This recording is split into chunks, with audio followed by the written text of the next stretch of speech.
Kris, thank you so much for coming. I usually do an introduction and stuff, but I want to just get in the meat of things. Everybody knows who you are, especially the people in the Windsor area. But the first, probably the most important thing that I want to know is how Keenan's doing. Well, thank you for asking. I would say just like, a lot of hockey players right now this year has been, it's been tough. Keenan originally started out in Chilliwack, British Columbia, obviously in the BCHL. Here in Canada and in Ontario, and obviously right now BC is not playing. So probably just before the new year, we got a call from the Omaha Lancers, and they offered basically to pick Keenan up, put him on the roster, and he's been in Omaha since the end of December. I think he's played 11 games now. So he's getting into it. So he's doing pretty good. He had, he's 6'2", 193 pounds now. So obviously he just towers over dad. And it's been good. So it's, early on it was tough. They played 8 exhibition games. Obviously did a lot of practice. He took full advantage of the practice, the skill development, being in the weight room, which is something that, he really enjoys that side of the game. So he's, he's doing well. And, the exciting thing is, now with the USHL up and running, he's, getting comfortable, getting acclimated to the league. The USHL, it's a good league. It's a hard league. It's a competitive league, especially with really the only league that's playing right now. So there's a lot of players, from the WHL that's come in and playing in the league. There's some that have left from Alberta Junior and certainly the BCHL as well. So it's this is probably the best year, the best that this league has been competitive wise, with all, basically you can call them imports, but the influx of players coming in because they're playing. And have to give the USHL credit. They're doing a heck of a job. They're doing it right. They have the kids playing. Obviously they have their COVID protocol to look after the kids and their health, but they're playing right now. So it's he's one of the fortunate ones right now. Yeah, he is. I actually looked up, I check every now and then to see how he's doing. I did see that he was with Omaha, so that's good. Yeah. Just a side note, can you imagine as a kid, you going through this, not playing hockey? My son's losing his marbles. I could, yeah, I couldn't. It's especially the kids that really love the game, that truly love the game. And it would be, I would be, unbearable not being able to go to the rink and play in the game that, to me that I still love. Yeah. And, like I said, I really, I feel for, these youth hockey players at any level. From minor hockey, from 10, 11, 12, however old they might be, into the to the CHL or tier 2 or whatever it might be, at all levels, that aren't having the opportunity to me play the greatest game that there is. And with that said, you just miss, it's more than just playing the game of hockey. It's the car rides with mom and dad and maybe even your brothers and sisters. Those are things that, you never forget growing up, and you never forget as being a parent. So, you're not having that quality time, which I think a lot of people underestimate that. And I know for me, just the car rides, when I was at Don Mills Flyers back playing minor hockey and having the car rides with my dad, was something that at the time I didn't realize how important it was going to be. But, just those moments that I'll never forget, good game, bad game, whatever it might be, just having those conversations. And then, with my son, the same thing with Keenan, just having, the car ride home, and it's life skills. And, so I think the youth hockey player right now is missing out on that. And I'm sure mom and dad are missing out watching their sons play. So it's definitely, it's a hard time. It's a challenging time, but hopefully we're, turning the corner right now, and, hockey's starting to come back. Obviously the NHL is playing, the American League start up. It looks like, the WHL, some of the divisions are looking like they might be getting up and running here soon. The Quebec League's playing. Hopefully the Maritimes, that division, they're playing as well. So, there is hockey starting to come back. And with that, at the higher levels, you just want it to trickle down, into youth hockey and get, these young hockey players, boys or girls, whatever it might be, back on the ice and giving them the opportunity to enjoy, the great game of hockey. Yeah, 100%. So for people that don't know about Keenan, Keenan was drafted to Detroit this year, to the Red Wings, and he got a scholarship to Miami of Ohio, I believe, right? Correct. Yeah. So now I'm just going to explain to the viewers when they look this how this is going to work today. I'm going to talk because Kris, you have a unique perspective on hockey, being a player, being an NHL player, being a hockey coach for your son in youth hockey. You've seen a lot there, and then on the front office side with the Red Wings, you've seen it all, been there, done that. But as you were talking about the car ride home and stuff like that, I'm going to just shift over to the parent side. I talk to parents a lot. You know, they say, "What do you'll see the dad at the rink, getting frustrated for his kid, or talking to him and telling him everything he did right, everything he did wrong." And we both know that unless you've probably played at a fairly high level, you probably don't know what right or wrong is. You don't know what the coach is telling your kid and all that kind of stuff. What was, as a dad, because I know this is hard. It's hard for me sometimes, but I have the ability to just shut my mouth and not say much. As a dad, when he played hockey, what was your communication like as a father-son, let alone coaching and all that, just father-son relationship? Yeah, you know what, I pretty well coached Keenan all the way through. We started the 02, Caesars group. It's amazing. Keenan's going to be 19 in 2 days.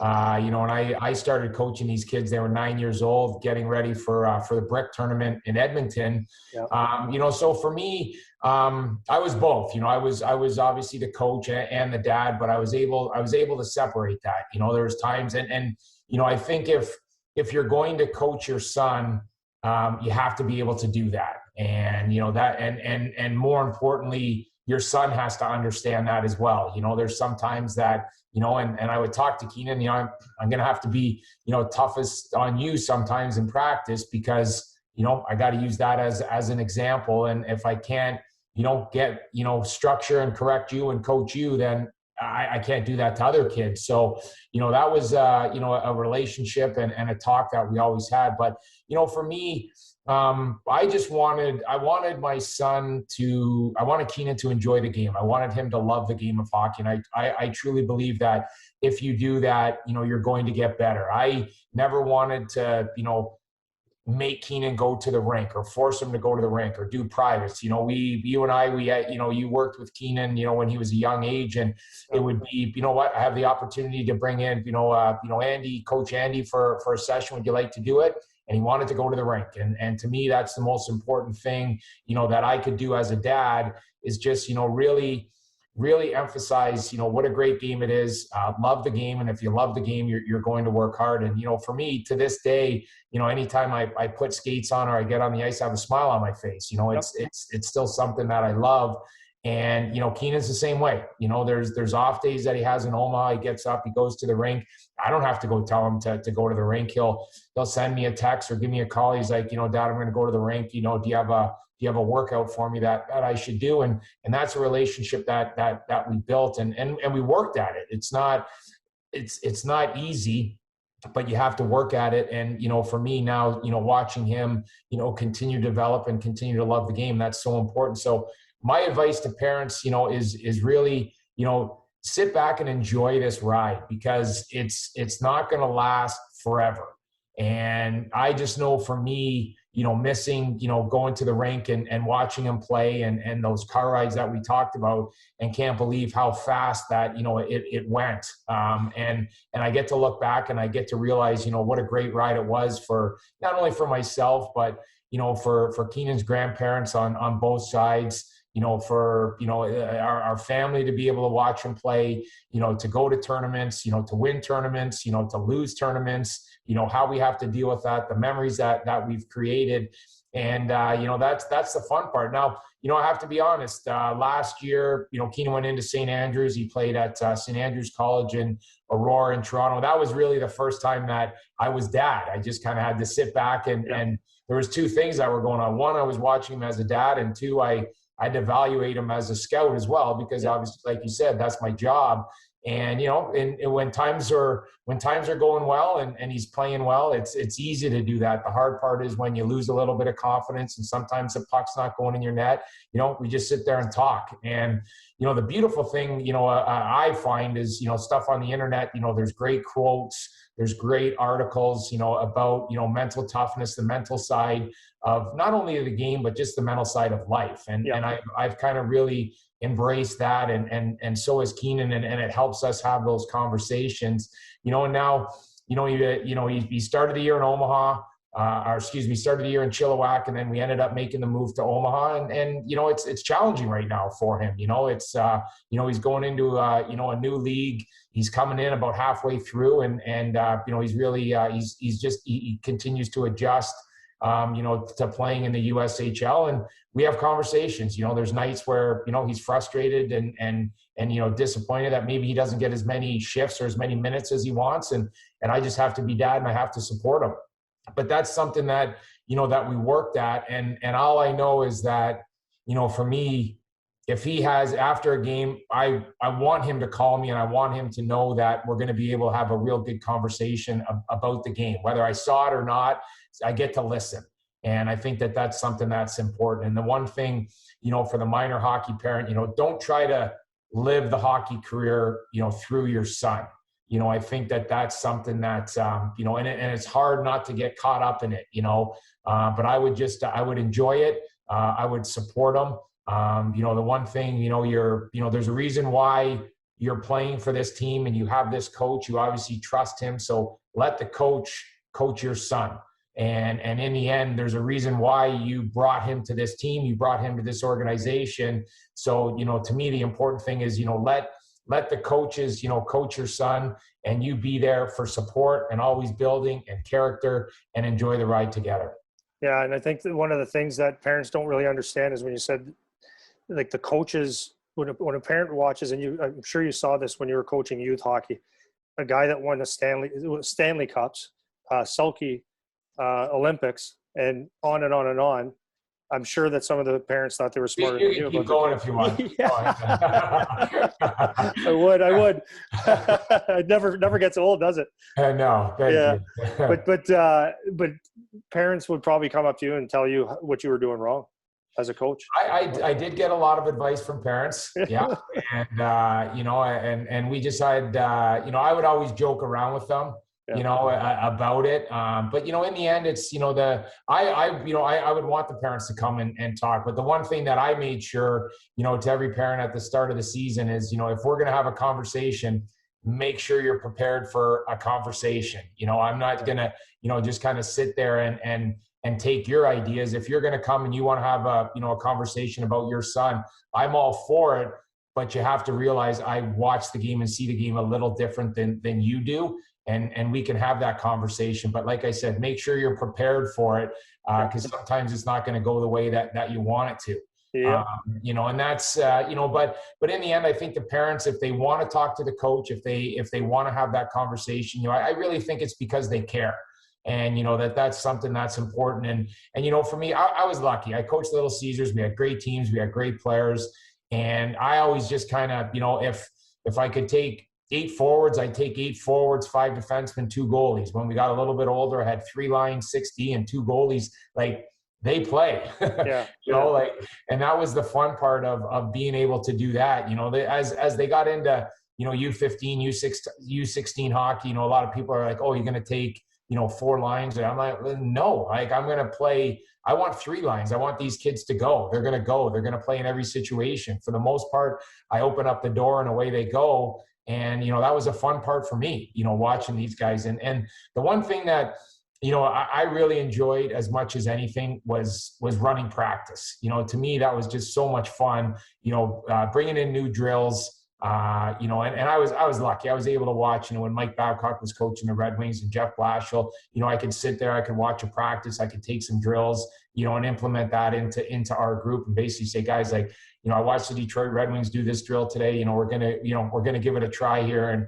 all of a sudden, you know, you see them perk up and away they go. And, you know, so that was the fun part for me, being, you know, challenging these, you know, young hockey players, you know, with practices, competitive practices. I wasn't a guy that, I wasn't a coach that would go up to the board, guys take a knee and start drawing, and all of a sudden, I think you lose interest. I was a player. I didn't want to go to the board that often. I just wanted, tell me what to do and let's go. Yeah. So a lot of the times, and this would be something, for coaches to think about, if you have new drills, maybe go over it about 10 minutes before practice, go in, take them in the dress room and kind of explain it. And then if you have to touch up on it when you're out on the ice, that way it's flow. And to me, that's the most important thing. If you're skating for an hour and 20 minutes, I want the hour and 20 minutes. I want to skate as much as I can and work these kids as hard as possible and let them realize, let them feel when they get off the ice that, they just accomplished something in practice. And, I've always said, you practice fast, you're going to play fast. And that's, that was always my mindset with our little Caesars group. Yeah. You mentioned something about Omaha. It's funny that you said that because one of our last podcasts, we talked about, and I like kids and parents as well, and I guess coaches too, to understand this, is that when you're playing youth hockey, minor hockey in Canada, whatever you want to call it, it's fun, it's competitive, and you can be a pretty good player and a pretty good team. I find that for the kids that truly want to make it, I think the one mistake that they make is that they overestimate how talented they are, how good they are, and underestimate the task at hand to move on to the next level. And I'm not even talking the NHL. I'm talking maybe it's go to the OHL or to get to college. And I think you've kind of said that with Keenan is like, okay, Dad, this is for real. And the other thing we were talking about is there's a lot of unknowns out there. There's unknowns like Keenan's been fortunate enough to play for you on a good team, and he moved away last year. But when kids aren't prepared, and I'm going mentally with this because I'm talking about the talks you had in the car and stuff. You prepared him mentally, and he still, I'm sure, has a little bit of, I don't want to say self-doubt, but there's times where he's going, okay, what am I doing and why is it hard? My point of that was, just a second. So there's things like billets. Like people think you're just going to play hockey, but there's just more than hockey. Your mind has to be a lot more than just being a hockey player. It could be billets, it could be the travel, it could be older guys and all that stuff. So I think as a coach and a parent, or what we try to do is try to prepare kids the best as we can to move on to that level, because there's a lot of unknowns. Absolutely. And a lot of good hockey players, and as you keep moving on, it just kind of keeps funneling, as these players kind of, get better and more competitive. And, like I said, that's where Keenan is right now. He's in a competitive environment, pretty well. All these other kids they're committed to NCAA schools as well. Yep.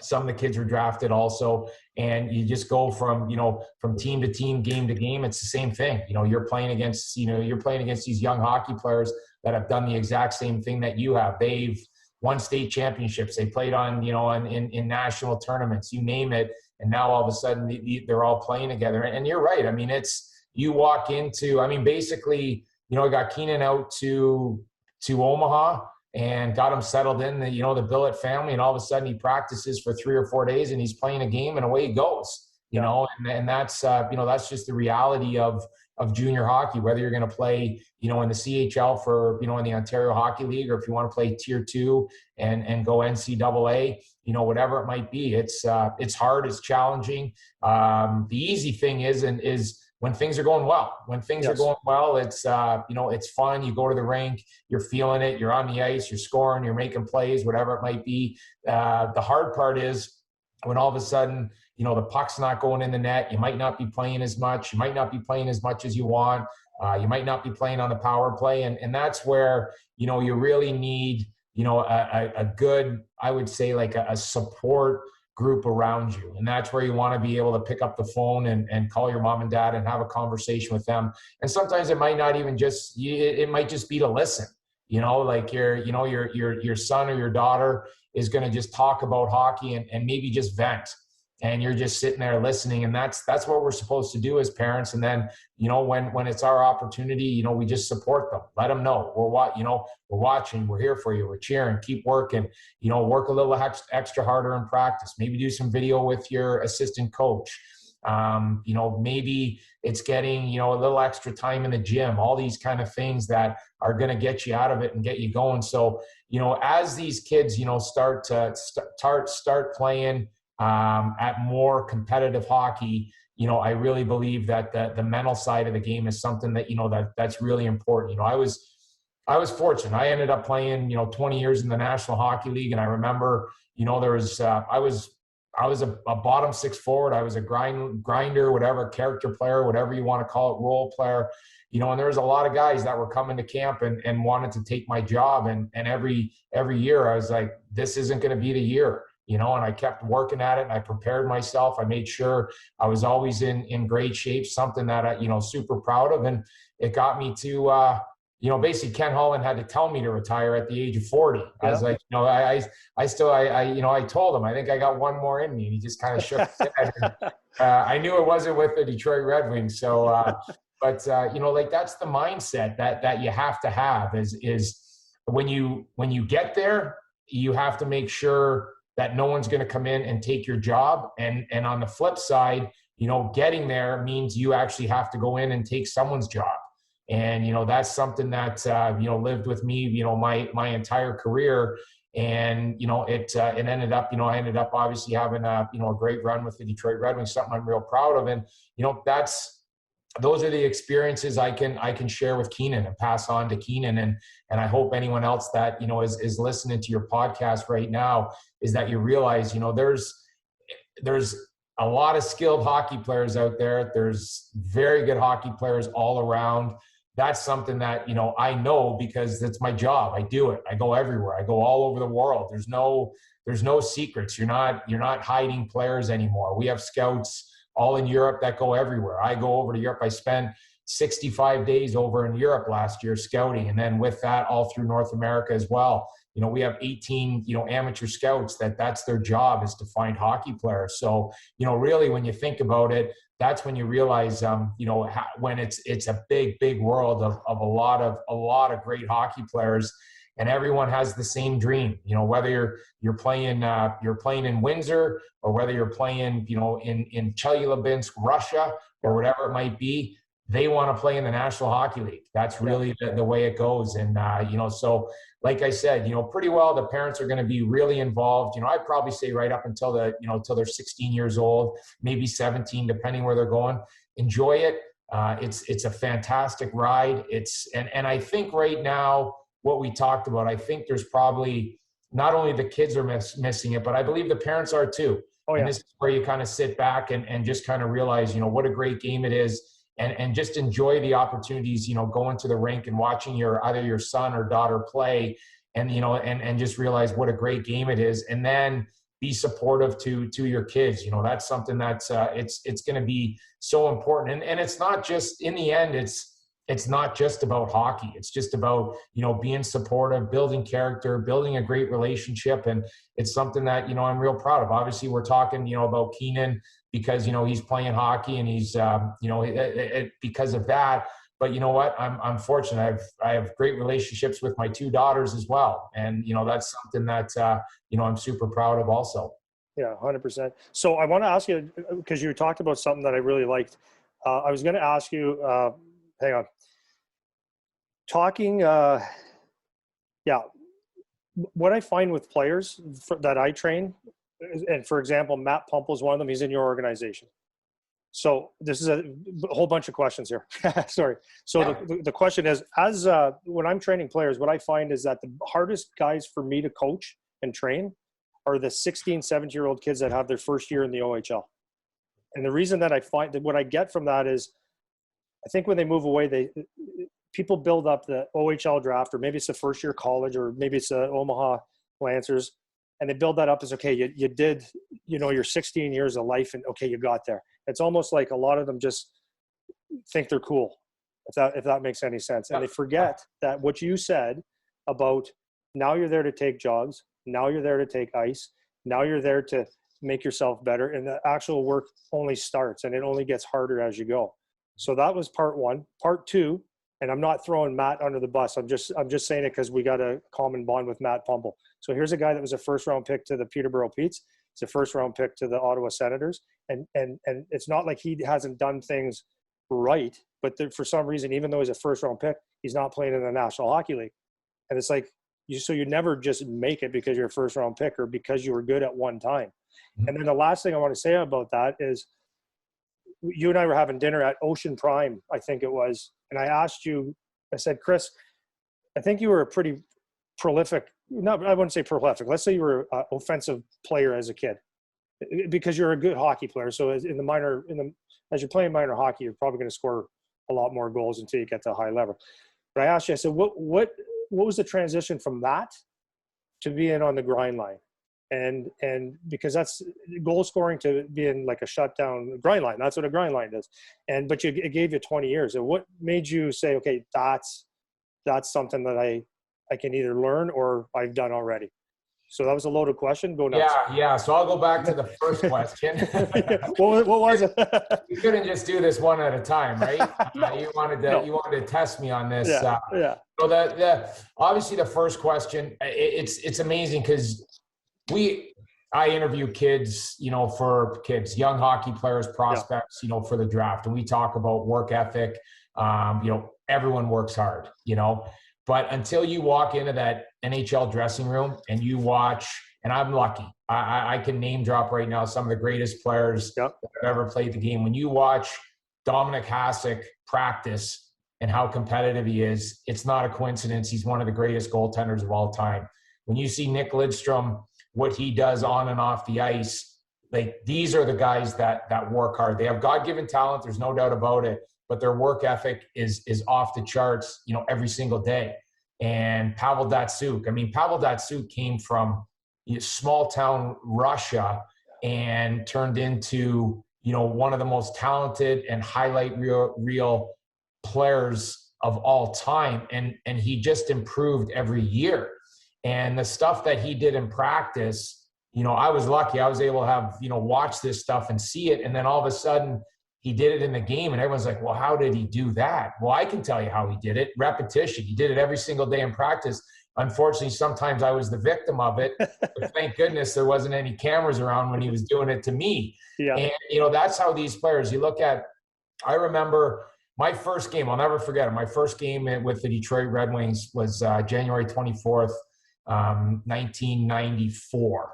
And we played against the Chicago Blackhawks, and we went out, played. We ended up losing, and I remember coming back. I went back to my hotel, not knowing was I one and done? How long was this going to last?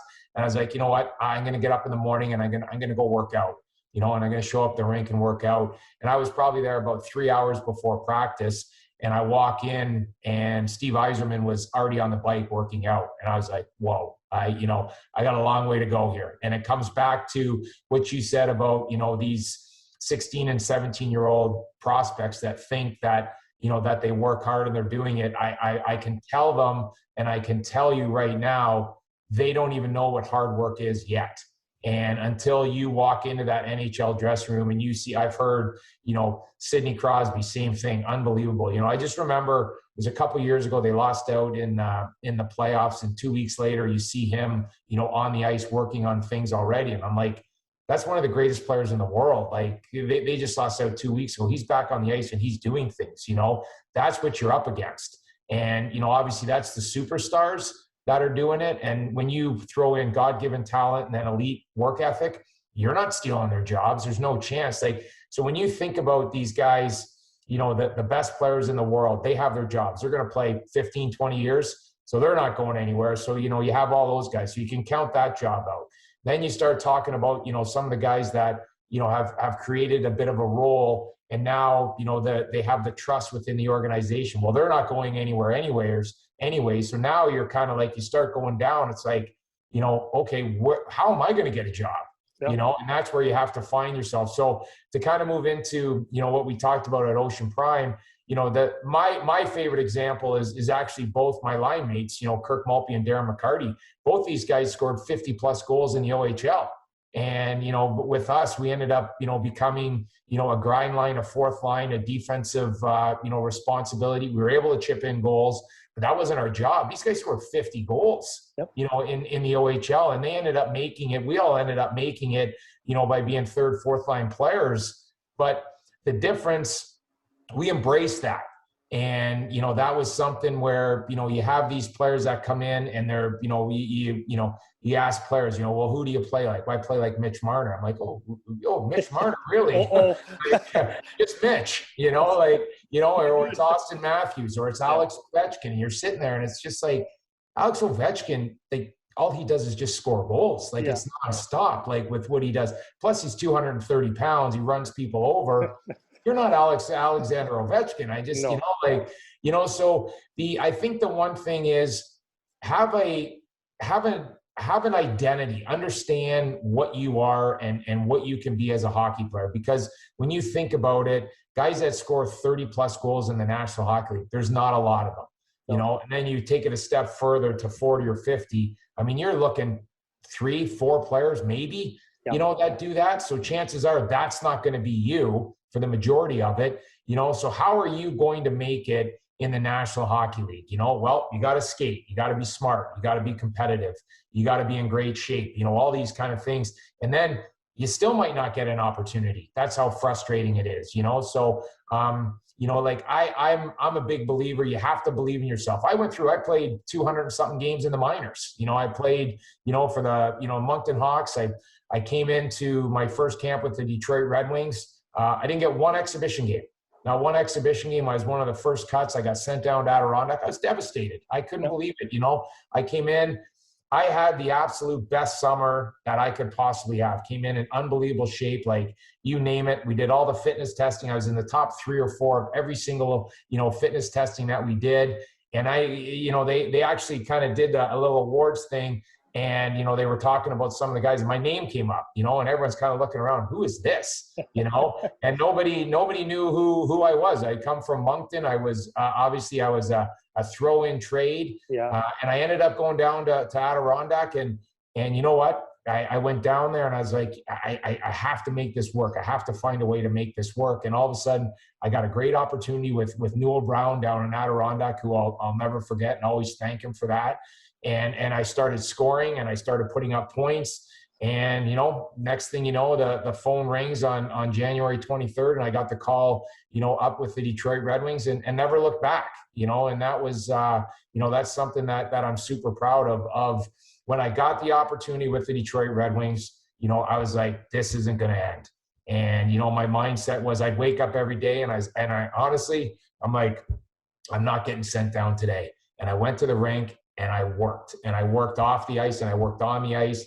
I had nowhere else to go. I was staying in a hotel and I just, you know, stayed at the rink and made sure that everything that I was going to do was going to get me, you know, to play another game and to stay another day with the Detroit Red Wings, and went on to play, you know, over 1,000 games with the Detroit Red Wings. And, you know, I'm in the same sentence as Gordie Howe, Steve Yzerman, Nick Lidstrom, Henrik Zetterberg, Thomas Holmstrom. You know, I was able to play 1,000 games with the Detroit Red Wings.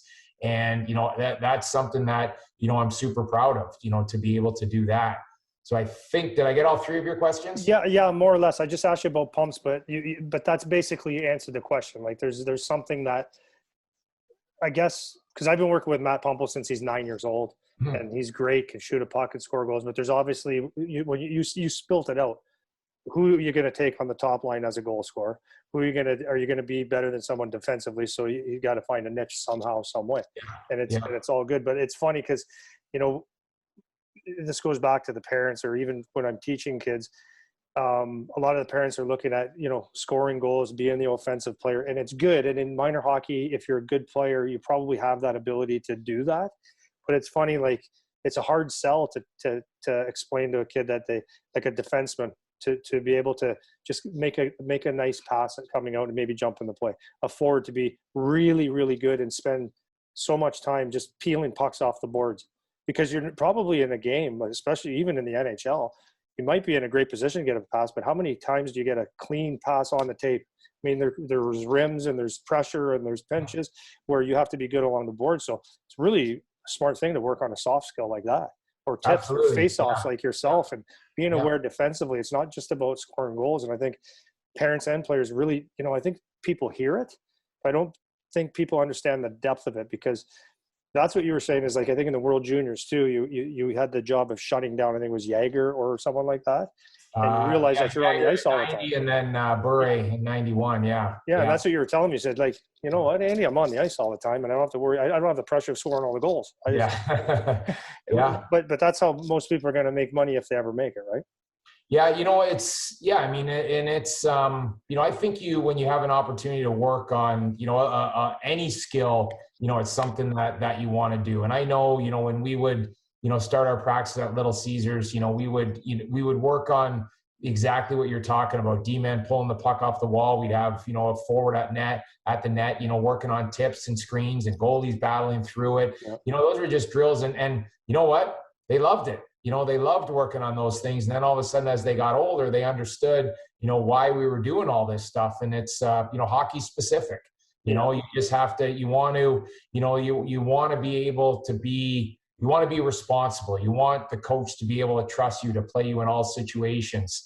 You know, that's something that's, you know, real special. And obviously there's going to be some, you know, elite players and special players and those guys can go out and obviously score and that's fantastic, you know, but, you know, for those players, I would still, you know, work on, you know, knowing where to be in your own end, you know, being competitive, supporting your D, being in good spots, communication with your D-man, communication with your wingers. Those are all things that, you know, going forward are certainly going to help you, you know, just become a complete hockey player. And, you know, I you know, one of the dads, his son actually made the Halinka team. And, you know, he came, you know, the coach was, you know, complimentary of the way, you know, his son played the game. And, you know, the dad was just, you know, kind of sitting there listening. And, you know, I was excited to get the call. And he just said, you know what? He goes, the reason why my son made the team is because of all the little things that he did.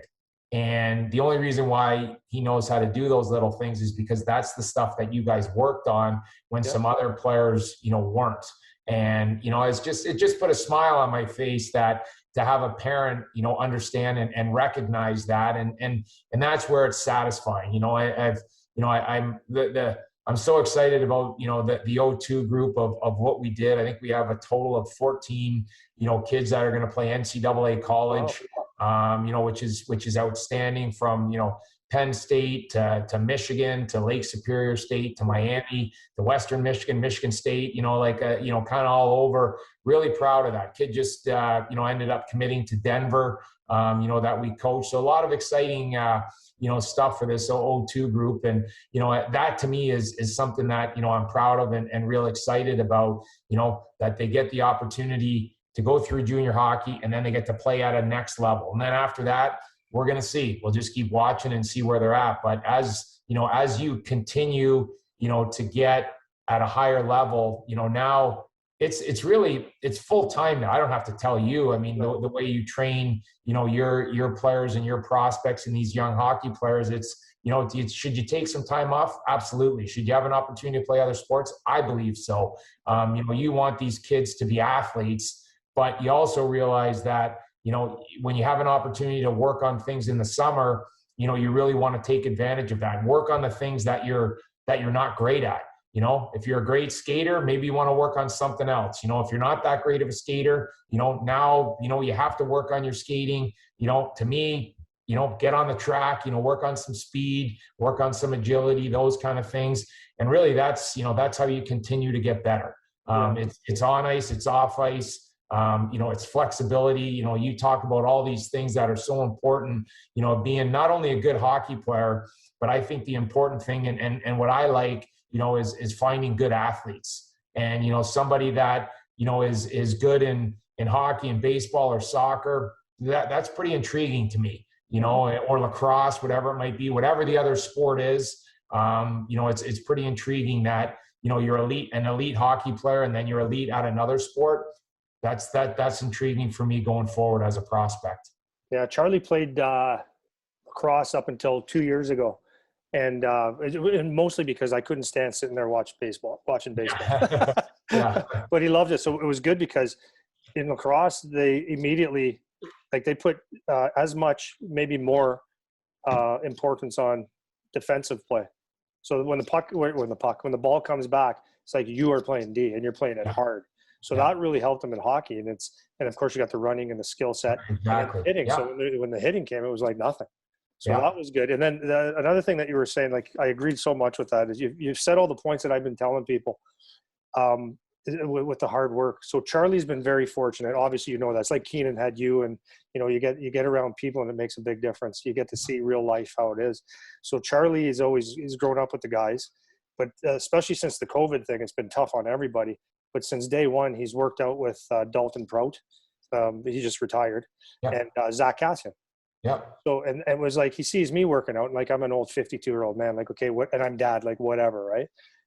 But he sees these guys working out. It's like, it just lit a fire for him. And there's some days he goes like, this is hard, Dad. I go, yeah, it's hard, and it's going to get harder, son. But it's really good to see. And like, for the listeners, it's like, we say this all the time. It's like, when you think it's going to be hard, it's actually going to be harder. And so work as if, we use an example of a boulder. If it says to play in the NHL, you have to lift a 600-pound boulder over your head. That's what the task is. And immediately people will say like, well, why can't it be 400? It's easier if it's 400. Well, I almost did it. Well, no, it's 700 or 600 pounds. You have to do that or else it doesn't work. So overestimate how much you have to train and play. Underestimate how good you are, so that you work hard to get there. And then the other thing, what you're saying about skills, we use a term like just filling skill buckets. So it's like, you might be a good skater, but can you stretch? Fill that bucket, because it's, the skating is great, and it's always, you can never have enough of it, but all these other things are going to slow you down, right? If you don't take care of all your skill buckets, then you're going to have a missing link. And someone like you watching hockey every day, being around the league for that long, you're going to notice that. Yeah, for sure. Yeah. So I just want to go into scouting a little bit, and then I'll let you hang out with your family. Sure. Yeah. Okay. So in scouting, it's like, for me, that's a tough job. I don't even know how you do it, because I watch a hockey game, like I'm thinking of junior. It's like, to pick kids to go to junior, it's like, how do you come up with 1, 2 to 50? I don't know how you do it. And now to do it to the NHL when you're looking around the world, wow. How do you, like, first of all, how do you scout? Like, what are you looking for? How does it stand out? Like, I know can he skate and all this stuff, but what are you looking for? We talk about Red Wing DNA of what we're looking for. Obviously, character. You want competitive prospects. You want prospects that can skate, and then you want prospects that can think the game, hockey sense, hockey IQ, however you want to define that term. You just and you look and you watch and you keep coming. There's a lot of times when you go watch a game and you leave the rink, there's some players that make an impression on you, and just put a smile on your face as you're leaving. For me, it's been tough over the last year. I've really had to rely on a lot of video. Obviously everything shuts down in March. The draft has moved back to, October. Europe started up, so we're sitting there, we're trying to watch a ton of European hockey. And then with that said, we're kind of going back and watching, previous games for some prospects. But, it's how is this player, how is this prospect fitting into what we're trying to build in Detroit? And, that's what you keep coming to, you keep watching, and it's really, you really have to watch them in a lot of different situations. There's nights where, on a Thursday night, probably, the prospect's going to be real fresh, you're going to watch them, you're like, okay, and then maybe, you see them on a Friday, and then, maybe you catch them, on a 3-and-3, sometimes you play Friday, Saturday, and Sunday afternoon. I want to watch him play on the Sunday afternoon and see how he is, so you watch these players in different scenarios and different times throughout the season. A lot of, my job is, really to watch probably the top 50, players. And from that, when you go into rinks, you're obviously watching a lot of prospects as well. A lot of communication with our staff. And even now with Europe playing, if someone has played a good game, send me a text. I want to make sure that I watch it on video. A lot of communication with that. But, for me, when I go, we're going to find out pretty well everything we can about a prospect. There's going to be an interview period. We're going to talk, to coaches, to power skating coaches, strength coaches, you talk to trainers, whatever it might be. We're going to try to gather as much information, on this prospect as possible. Sometimes, we call schools to find out what type of student they are. You talk to billet families. We want to see, how they, are they, good kids to their, the kids that they live with, a lot of things like that. We want to gather as much information as possible, on these prospects. Then the game's fast. You want these kids to, these prospects to be able to skate, think the game, and obviously compete, and then you just kind of keep going from there. And then, and obviously if all of a sudden, you're looking at your first, we picked 4th overall last year. You're sitting there, we probably have 5 or 6 boxes. We want this 4th overall pick. We want him to check all our boxes. He's got hockey sense, competitive, character, work ethic, you name it, check those boxes. And as you kind of start going down in the draft, there's a reason why, these players don't go as high. There's some unreal stories. You look at Joe Pavelski, look what he's done. You look at Jamie Benn, look what he's done. You look at Mark Stone, look what he's done. Like, you keep going through, there's players that get picked in, 5th, 6th, 7th rounds, whatever it might be, and they find ways to play hockey. Well, why? And it comes back to what we talked about earlier. It might be a late bloomer, but you had a scout that sat there and watched them. You know what? He's got size. He's got skill. He can score. His skating might not be good, but when he gets a little bit stronger, and because of the way he plays the game and thinks the game, this guy's got a chance. So that's really how there's a lot that goes into it. There's a lot of dialogue that goes into it. We watch these prospects play, whether it's live or on video, so much, and you sit there and we actually last week, we just, kind of made a list of, top 50 prospects that we feel, going into this draft. And now it's, my job to sit there and just continue to watch them. Some are playing in Europe. Some haven't even started up playing. So I'm watching last year's game and you just kind of go from there. But like I said, from, last year, right up until the shutdown, I had spent 65 days in Europe. I had another trip planned. We had the U18s that we were going to watch, a ton of hockey. And, you just keep watching, these players over and over again. And really, you trust your area scouts, you have conversations about them, and then you understand, what a Detroit Red Wing prospect looks like. Yeah. And character is a big thing. I think people sometimes don't really understand what that means, or what, like, the depths that you'll go through to find a player. Because if they're going to play for you, you're investing a ton of money in them, and you're looking for the right people, not to be jackasses in life, right? And exactly. You want good people in your organization. There's no doubt. And I just, it's, I just remember, I look at the dressing rooms and the teammates that I had. They were obviously like some of the greatest players to play our game. They were great people. Like, that's something we're still, still have some great friendships. You name it. I go over to Russia. I have the opportunity, to talk to Slava Fetisov or Igor Larionov or Sergei Fedorov. I mean, that's pretty special to be able to do that. And that's, the relationships that we all created within our team. And, that's what you want. You want a good teammate, and you want to be a good teammate. And I think that's something, that's really important. And you always talk about, you talk about culture. There's a lot of people that, talk about, culture of an organization, culture of a dressing room. And, that's something that's, super important. You need that. There's going to be, these are the guys you're around. When you're playing in the National Hockey League, you're around your teammates more than you are your family. That's just really, sure. That's the truth, and, you want, when you dig in and when you're going to playoff series, I mean, you think about, what Tampa went through and Dallas went through last year of all the time that they spent, in the bubble away from their families. And why did they do it? For a chance to win the Stanley Cup, for a chance, for the love of the game. And, I bet you, it was a tough experience. It's like something that'll never happen again. But, I'd probably say the Tampa Bay Lightning are saying everything that we did, all the sacrifices that we made are certainly worth it, and that's something that, that's having, good people, good organizations. And that's what you want. You want these guys, knowing, and it's hard. Playoff hockey, it's hard. You're playing, 2 months, almost every other night. You have travel. That probably once you get through that first round, you're never going to be healthy. You're banged up, you're beat up, whatever it might be, but you always have to, respond and play. And like I said, I've always said, the Stanley Cup, it's the hardest trophy in professional sports to win. It's take last year out, but it's 16 wins that you need over 2 months, and it's hard.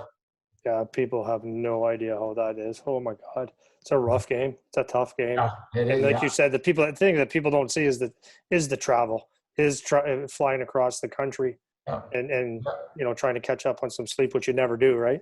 Yeah. So, Kris, last thing on scouting, easy. I don't know if it's easy, but I think it's easier to see a gifted offensive player. I assume.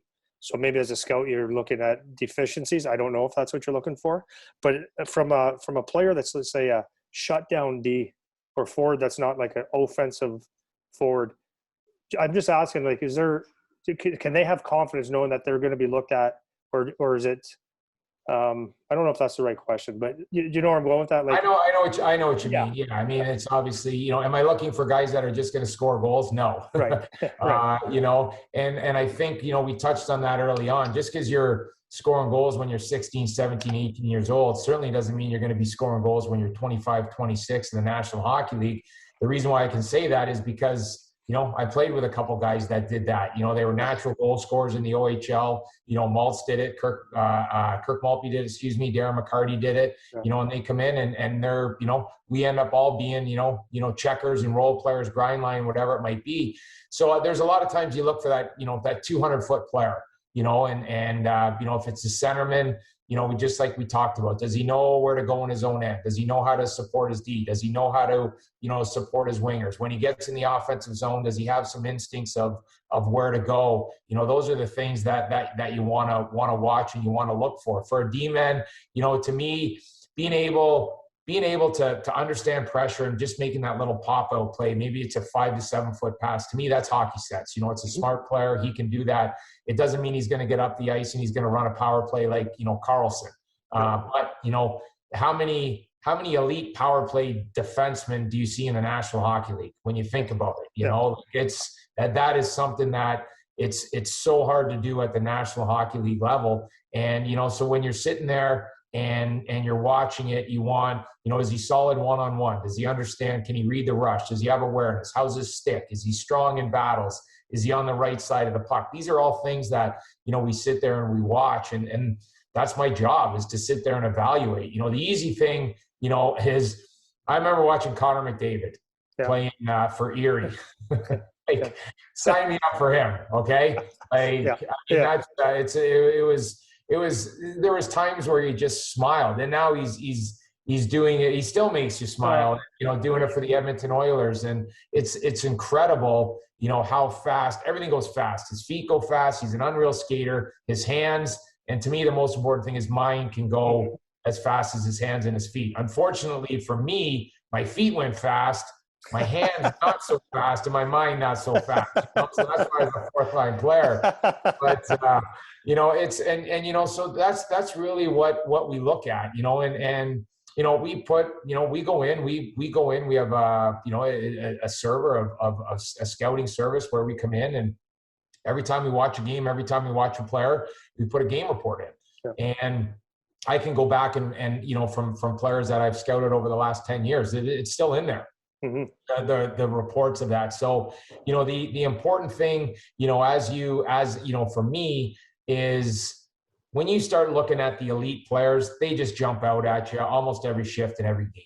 Like you just see those players, and I think the thing that probably every scout would take a lot of pride in is finding someone the 4th round, the 5th round, the 7th round, whatever it might be. And all of a sudden, they play in the National Hockey League. There was something there that you saw in this player, and he turned himself into an NHL player. And I think that's, when the situation that we're in right now, our expectations, we're really excited about Moritz Seider. We're really excited about Lucas Raymond, but we need some other players to make it. We need some players that we drafted that have to become better than what the industry thought and what we thought as well. And, that's how you start becoming, a better team. You look at, Pittsburgh Penguins, it's you got Sidney Crosby, you got Malkin, you had Fleury, you got Jake Gensel. Where'd this gem come from? That's something, that's really special. They traded for Marino, and now you look at what he's doing. So a lot of things like that, when you these players that have been picked, there's reason why a scout in the 5th round, the 6th round is saying, you know what, Kris, like, this is a guy that I'd like to take right here, right now. I like this player. And why do I like him? You know, he's a good skater and he's competitive. How are his puck skills? They're good enough, you know, and then that comes to a guy that, you know, might be a 6'2", you know, defensive defenseman that can play 10 years for you. That's a heck of a pick. So, you know, you have to put together, when you're drafting, we're in charge of how this team is going to play. And, you know, so for your question, you know, we're looking for everything, you know, but basically what we want is, you know, we want character, we want compete, you know, obviously we talk about, you know, being a good teammate. We want someone that can skate, think the game, all those kind of things. And that's what we look for in the Detroit Red Wings. Do you ever, when you're scouting a team that's like a last place team in the CHL, is it tougher to find the guy, or can you just see his character and just doing the right things regardless of the quality of the team that he's on? Yeah, no, I think you have to watch him, you know, and you have to understand that, you know what, maybe he's in the right position. Maybe it was just a bad bounce and the puck was in the net and he took another minus. You walk away from the rink, you might have been a -3, but, you know, in the end, how much of that -3 was on him? Mm-hmm. You know, like those are things that you want to think about, or however it was, or, you know, this kid kind of was drafted as a goal scorer. He's 2 years into his OHL career. He's not quite scoring with the way, you know, that he was hoping, but, you know, there was some natural talent there when he was 16, 17 years old, or 15, 16, whatever it might be. We just keep watching. And then that's when you rely on your area scout, because he's going to see the player play a lot more than I am. And then you talk, you know, to their strength coaches, you know, how's this kid off ice in the summer? What's his work ethic like? What time do you guys train at? I love people that get up in the morning and train early.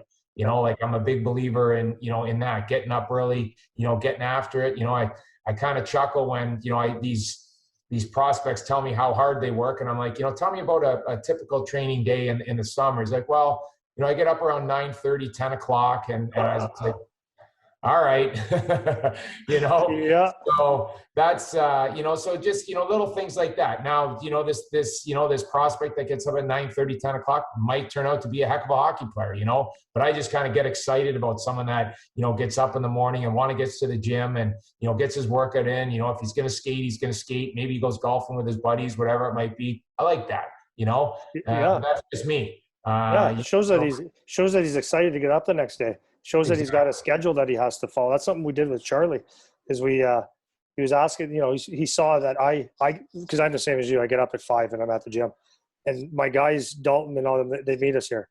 And every one of us has a journal, and we write down what we do, how we do, what we eat, the schedule out. So he notices that, and it's like, it's part of being around the people. You say, okay, there's some habits that I need to maybe pick up. So he started doing the same thing, and it's like his life is better. And he understands, okay, you know, he's got a little girlfriend now. So he said, you know, I got to schedule that in. I can't just go out with her whenever I want to. That's got to be a scheduled thing. And it's a great thing to learn. So yeah, that's good stuff, man. A lot of structure. Structure is important, no doubt. Yeah. It gets tougher as you go. Eh? I'm going to let you go here.